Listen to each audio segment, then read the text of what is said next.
Hello F1 fans! Welcome back to the F1 Masters podcast brought to you by AUBG Daily. As usual, you're with David, Vasco and myself, and we had some technical difficulties when recording the episode for Australia, that's why we didn't publish anything, but hopefully this time it works out, and we're going to discuss the 2026 F1 Chinese Grand Prix, which was the second race of a new era. So I feel like if they can hear this, they would know that that we had technical difficulties, and they know that this time we didn't have technical difficulties. Yeah. If you're still somehow not able to watch it, let us know in the comments below. Yeah. Okay. I think we can start with practice, and not really anything happened. It was only one practice session, so yeah, pretty much Mercedes 1-2, McLaren 3-4, and Oli Berman showed that he was quick. So maybe we can discuss sprint quali, I guess. Yeah, sprint quali. We had a fairly standard session, I would say. Mercedes 1-2, you know how it is. But Lando Norris was actually best of the rest, P3. I was surprised. I thought the Ferraris would be more on pace, but they kind of struggled and they were behind the McLarens. Max Verstappen was P8, and Red Bull as a whole really this weekend were just not on pace as in, at least in Australia, they showed much better pace, so this race was very concerning for them.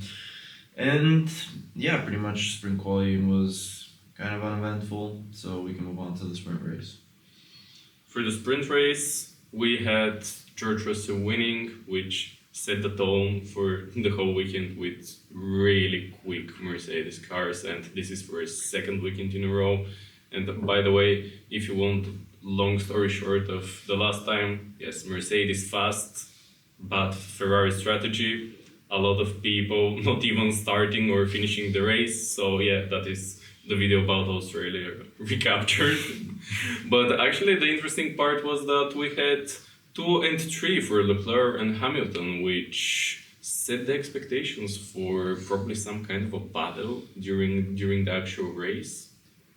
Yeah, and also the start in the sprint race was pretty eventful as Kimi Antonelli made a poor getaway and Lewis Hamilton had an amazing start. He managed to get to P1. Also, Arvid Lindblad spun somehow on the first lap, and Antonelli and Hadjar made contact after Antonelli dropped down the order, which was pretty an unnecessary incident, but still. Antonelli got up 10 seconds. Yeah. It was not the greatest start to the weekend, let's say, for Antonelli, but as we'll see later on, he actually managed to pick up the pace. Also, Nico Hülkenberg stopped later on in the sprint race, and the Ferraris had an interesting battle, which was the first one of many during the weekend. Berman and Lawson scored points in the sprint race, which was very important for their teams. And both Aston Martin cars managed to finish the sprint race. Yeah, really commendable effort from Aston Martin, we have to say. And maybe we can go to quali now. Yeah, but the only thing also really, David said that it was a poor weekend for Red Bull, but the sprint race was poverty. Yeah, Max got terrible start.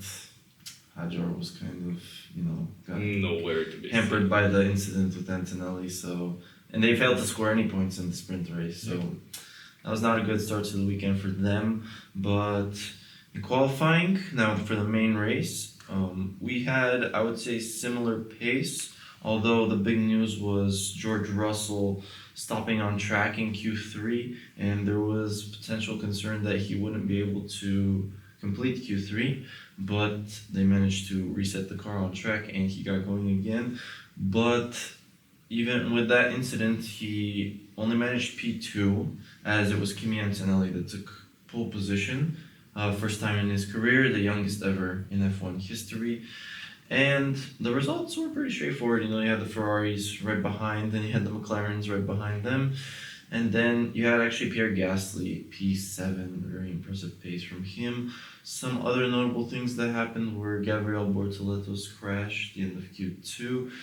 And both Williams cars were out in Q1, which I don't think was that big of a surprise considering their pace so far this season. But it's set up for, quite straightforward race, I feel like, this grid. But even before the race began, we knew this race would be anything but straightforward. Yeah, we had 4 cars which did not start, These were Albon, Bortoleto, Norris, and Piastri. Even though I think it was Piastri who managed to go to the grid, but then after that they had to pull his car out of the grid because Yeah, Norris didn't even make it to the grid. yeah. And So second time in a row for Piastri, so this is quite a rocky start of the season. yeah, like we combined have the same racing laps, the same number of racing laps as Piastri, so this is not a good sign. But also the podium during the race was Kimi Antonelli in first place, George Russell second, and Lewis Hamilton in third, first Ferrari podium for him. And we had 3 DNFs, which were the 2 Aston Martins and Max Verstappen. So also Max has a really poor start to the season, even though it's more like because of the car, not because of him. So yeah, but maybe let's go over the race start and what happened there. Yeah, the race start was, I think, pretty expected at this point. You know, the Ferraris got good start, and Lewis Hamilton took the lead into turn 1. And it was, you know, Charles as well trying to get P2 over Kimi Antonelli. They battled for a bit. Eventually, Kimi did take that second place and got first place as well. As I feel like the Ferraris, they are showing good pace at the start of stints. Like, same goes with the safety car restart. But once the tire wear starts to kick in, they really drop in pace. So this is a major concern, I feel like, for Ferrari at the moment, because I feel like pace-wise, they're not too far behind Mercedes, but once the tire wear kicks in, it's kind of over for them, and eventually the Mercedes are able to overhaul them. But apart from that, at the front, we have Max Verstappen once again just not able to get the start properly done and drop to the back of the grid. And yeah, we had the 2 Cadillacs colliding, which was pretty amusing. And Isaac Hadjar also had his spin on lap 1 in front of Ollie Behrman, which unbelievable for Ollie Behrman to get out of the way there. Like, he was inches away from disaster, but unfortunately he lost some positions, but throughout the race he managed to show some great pace and make it all the way back. So yeah, it was actually a pretty interesting start, I must say. Yeah, impressive performance and impressive start of the season from Ollie Behrman. And I feel like if he continues that way with, if he manages to get away of all the chaos as he managed last race and this race, there is a potential to have, like, I don't know, Charles Leclerc Alfa Romeo season.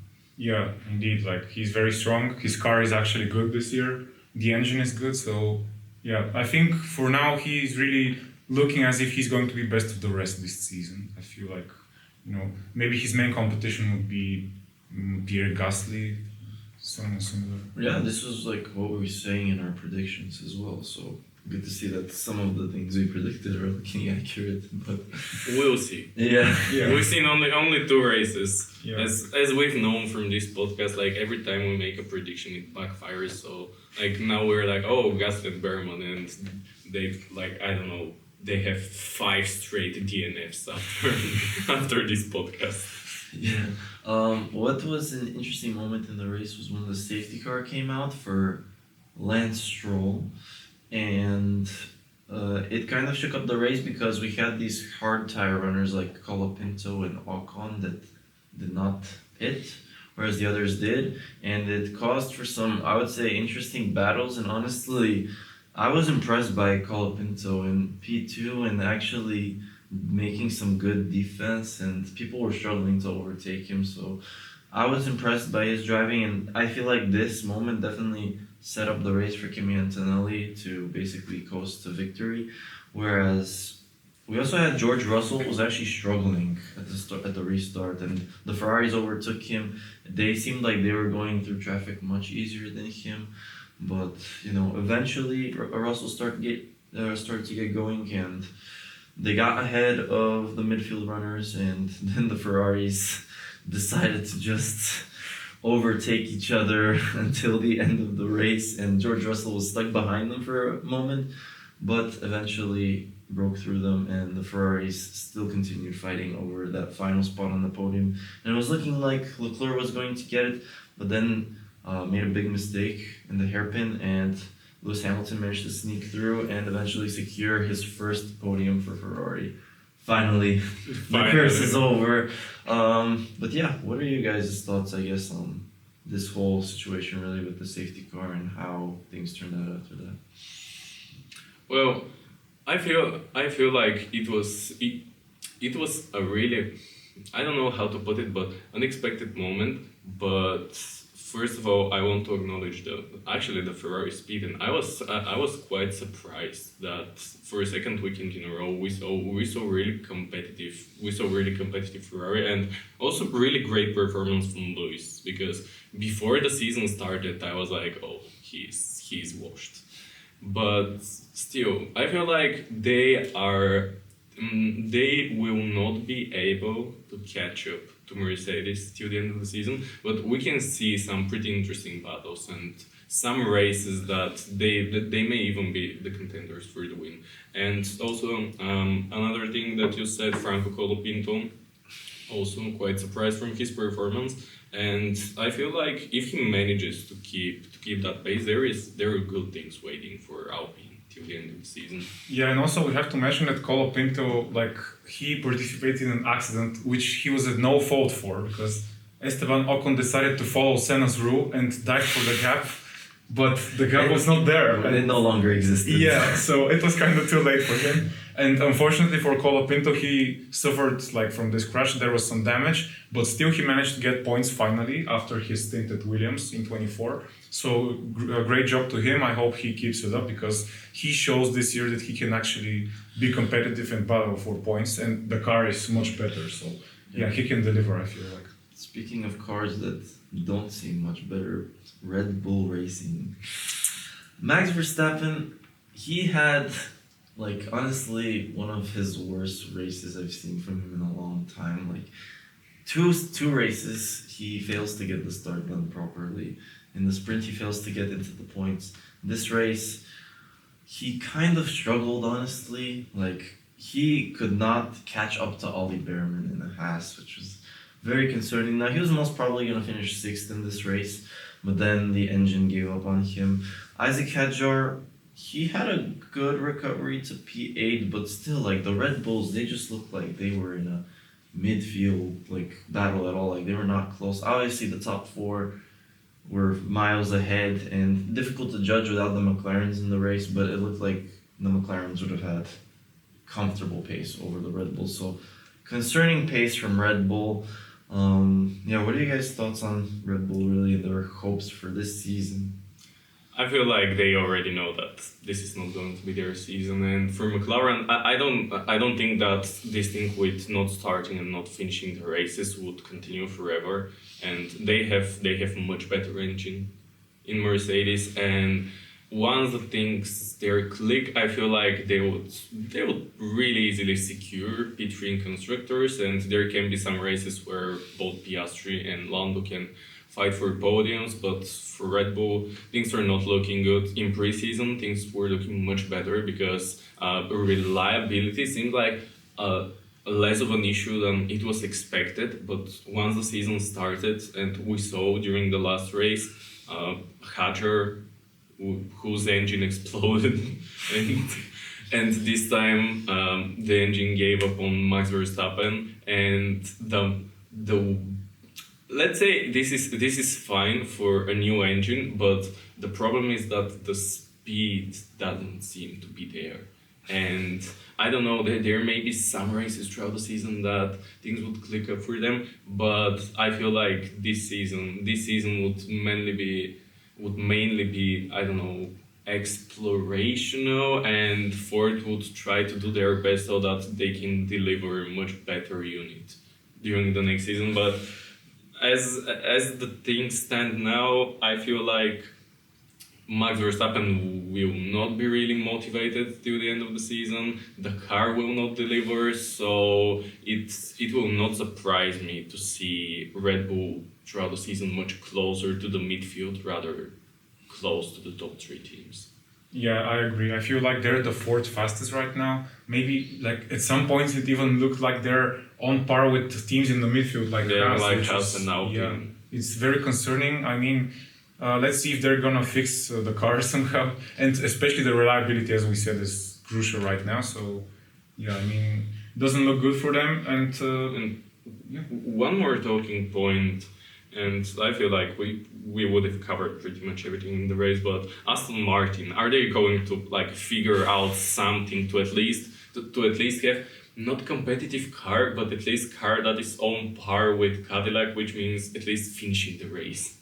Well, yeah, we saw from Fernando Alonso's onboards, like the vibrations are so strong that he has to take his hands off the wheel, Well, which is you remember both his and Stroll's interviews before the season that the car is so undrivable that it is actually a health hazard for them.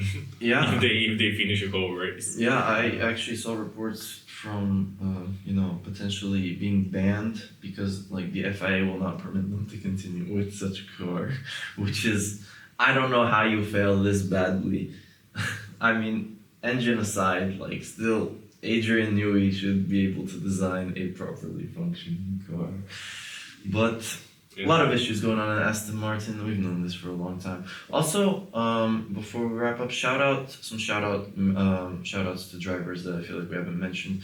Apart from Ollie Behrman's incredible P5, Pierre Gasly finished P6, also incredible result. Liam Lawson, I feel like went totally under the radar. Finished 7th in both the sprint and the main race. Good pace from him, really bounced back after, people were saying that, Arvid Lundblad like dominated him in Australia, but this was really the total opposite. And also Carlos Sainz getting points for Williams in a car that does not deserve any points. So I actually have no idea how he managed to do it, but P9, Williams should be very happy with those points because they're going to struggle to get some, especially at the beginning of the season. And probably the last shout out for Valtteri Bottas finishing 13th, which is like, it seems impressive. Not that impressive when you consider that so many drivers were out, but still, I feel like if this trend of like cars, just a lot of cars not finishing the race continue, then I don't know, we can see like 1 or 2 points recorded throughout the season for Cadillac, which would be a huge success for them. I feel like. Either way, they're not last in the constructors because they can at least finish races, so that's definitely a plus for them. And also, like, they were only 1 lap behind the leaders, so their pace is not that bad because it seemed like they're much slower than that. So really great job from Cadillac. I'm also impressed by them. But Nice. maybe we can discuss the standings, like the drivers and team standings. So George Russell leads by 4 points in the driver's standings, and the Ferraris are split by 1 point only. It's Charles third and Lewis fourth. And Kimi is only 4 points behind Russell, so with a great race and potentially, I don't know, a win in Japan, which I'm not sure that will happen, but still we saw that the pace is there. So maybe we can have like a battle between teammates and not Kimi playing the second fiddle, but we'll see. But yeah, the battle between Leclerc and Hamilton would, in my opinion, would be probably the most interesting driver battle throughout the season, because Hamilton would definitely want to fight, and he's not the type of person and the type of driver that would be happy with, oh yeah, I would support Charles in his quest of, I don't know, whatever he's doing. Like he's not going to play the Valtteri Bottas role. They've been pretty even on pace so far this season. Yeah, as well, that's so. the thing. Yeah, and in the constructors, McLaren have 3 DNSs and they find themselves third in the constructors. How is this even possible? I don't know, but I think they will eventually break away from Haas and the others. And Red Bull have the same amount of points as their junior team, so And something else also, we're only 2 races into the season and already 9 teams have points, which I don't know. It seems like in previous seasons, from what we were seeing, like there was like this deep separation between the teams and the lead pilot. But now I feel like every team can score points in every race. Like Except probably not Aston Martin, Yeah. but even Cadillac, we can see with a crazy race and some luck, they can even score points. Maybe, yeah. But for now, Aston Martin seems like they'll stay in the 11th place. I don't see them moving They will anytime be soon. the team not to beat. Yeah. But yeah, also, like, for example, Audi and Williams they're equal in points, even though Audi seem way better, but their reliability is kind of, bad. So. Well, that was quite expected, I feel like, but the pace is definitely there, which is a good thing, and their driver lineup is really good. Yeah. I really like their drivers lineup, so I feel like they would figure out the things, but for on the other side, Williams, things are looking much more concerning for them because I think we talked about that before the start of the season, but at least I was expecting much more from Williams coming into these regulations, and as it stands now, the car is not what it should be. Definitely. We don't care about 23, 24, 25. Just 26, everything James Valls said. And 26 is their worst season since James Valls has been appointed. So. Yeah, and like Haas have 15 more points than you in 2 races. Yeah. But we can move on to our highlights of the weekend. Harry, you want to start us Okay. My highlight is the battle between the Ferrari drivers. It was amazing. It was wheel-to-wheel racing at its finest. Like, they were so close. They gave each other space. There were no incidents. Like, it was beautiful to watch. And we saw that they're actually on par with each other, which, as we said, nobody expected Lewis Hamilton to be that close to Charles Leclerc. So, really impressive. Yeah, and I just want to say, McLaren, this is how you let your drivers race. Yeah. So please, this is a good example of why no team orders is absolutely fine. My highlight of the weekend is Ollie Behrman. I feel like this guy did not get enough coverage over this weekend, but P5 in a Haas after, especially, the start where he had to nearly avoid Hadjar. He made his way up the field to get into P5. Max Verstappen could not get close to him, so major props to Ollie Behrman. This guy keeps getting better and better with every race, honestly.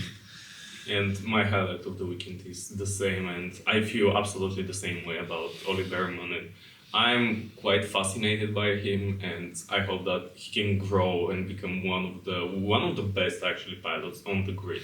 And I feel like he has the potential, definitely. I agree, yeah. Shout out to Ollie Behrman. After that, we're gonna cover our surprise and disappointment of the weekend.